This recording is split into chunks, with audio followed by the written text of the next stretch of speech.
Iran అమెరికాకు ఒక భారీ హెచ్చరిక జారీ చేసింది. అంటే అమెరికాకు కాదు, ప్రపంచం మొత్తానికి హెచ్చరికలు జారీ చేసింది. వరుసగా 15 రోజుల పాటు దాడులు. ఎడతెరిపి లేకుండా చేస్తున్నటువంటి దాడులు. నిన్న రాత్రి కూడా చేసినటువంటి దాడులు నేను ఆల్రెడీ ఒక వీడియో పోస్ట్ చేశాను. ఈ దాడులలో పెద్ద ఎత్తున విధ్వంసం జరిగింది. 50 మందికి పైగా ప్రాణాలు కోల్పోయారు. 600 మందికి పైగా గాయపడ్డారు.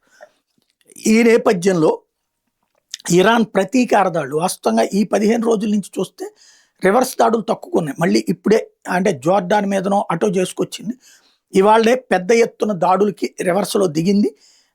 అయితే అదే సందర్భంలో బేసులు ఏవైతే గల్ఫ్ దేశాల్లో కానీ లేకపోతే ఇతర మధ్యప్రాచ్య దేశాల్లో అమెరికా బేసులు చుట్టుపక్కల ప్రాంతాల్లో ఉన్నటువంటి ప్రజలందరూ కూడా మీ అక్కడి నుంచి ఖాళీ చేసి వెళ్ళిపోండి, 2-3 కిలోమీటర్ల రేడియస్లో ఉన్నోళ్ళు ఏ క్షణంలోనైనా సరే విధ్వంసం సృష్టిస్తామన్నటువంటి హెచ్చరిక జారీ చేసింది.